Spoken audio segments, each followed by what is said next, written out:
আসসালামু আলাইকুম। অসংখ্য আজিজ ও বেনজির আপনারা তৈরি করেছেন সরকারের উদ্দেশ্যে মির্জা ফখরুল। দর্শক, আগেই বলেছিলাম যে বেনজির এবং আজিজ এখন রাজনৈতিক ইস্যু, কূটনৈতিক ইস্যু। কেননা এটিকে নিয়ে দেশে যেমন বিদেশেও তেমন একটি বার্তা তৈরি হচ্ছে। মার্কিন পররাষ্ট্র দপ্তরে আজিজ বেনজিরের প্রসঙ্গ উঠছে।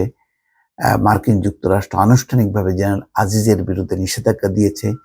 আর বেনজিরের ব্যাপারে তো আগেই নিষেধাজ্ঞা দিয়েছিল। এই নিষেধাজ্ঞার মধ্যেও তো বেনজির সাহেব আইজিপি হিসেবে ছিলেন, এমনকি তাকে যুক্তরাষ্ট্রে পর্যন্ত পাঠানো হয়েছিল পুলিশ সম্মেলনে।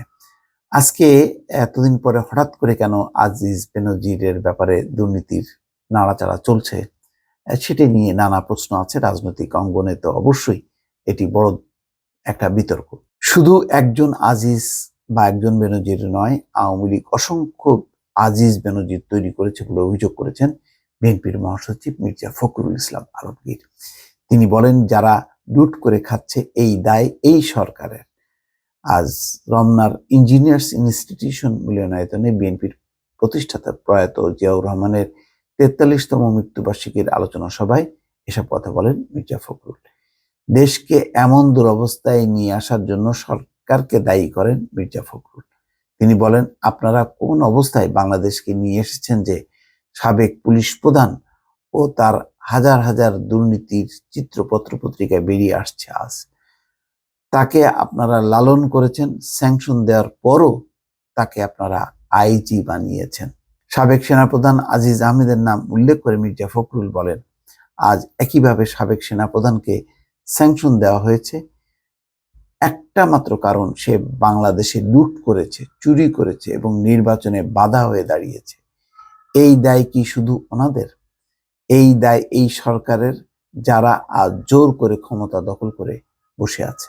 তিনি বলেন, এই জন্য আমি বারবার বলছি যে আপনাদের রিজাইন করা উচিত। এই কারণে দুর্নীতি করেছে কি শুধু তারা, অসংখ্য আজিজ ও বেনজির আপনারা তৈরি করেছেন যারা লুট করে খাচ্ছে।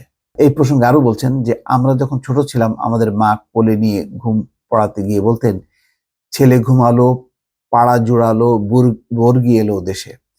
বর্গি কারা? বর্গি সেই সব লুটেরা যারা বর্মা থেকে আসতো, এসে লুট করে সব নিয়ে চলে যেত। এটাকে তখন বাংলাদেশের মানুষ ভয় পেত। আজ তারা, অর্থাৎ আওয়ামী লীগ, বর্গিতে পরিণত হয়েছে। তাদের একমাত্র কাজ বাংলাদেশের সম্পদ লুণ্ঠন করে বিদেশে পাচার করে সেখানে সম্পদ গড়ে তোলা। আনোয়ার আজিম প্রসঙ্গ মির্জা ফখরুল ইসলাম আলমগীর বলছেন, এই যে কথিত বিনা ভোটে ইলেক্টেড এমপি, আমি তাকে এমপিও বলতে চাই না।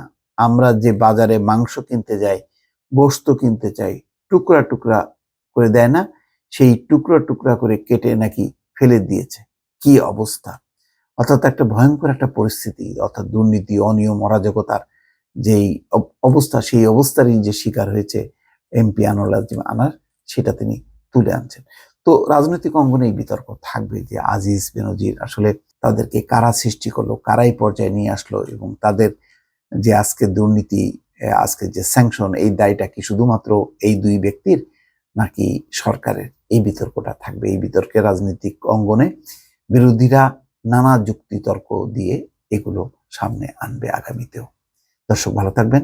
আল্লাহ হাফেজ।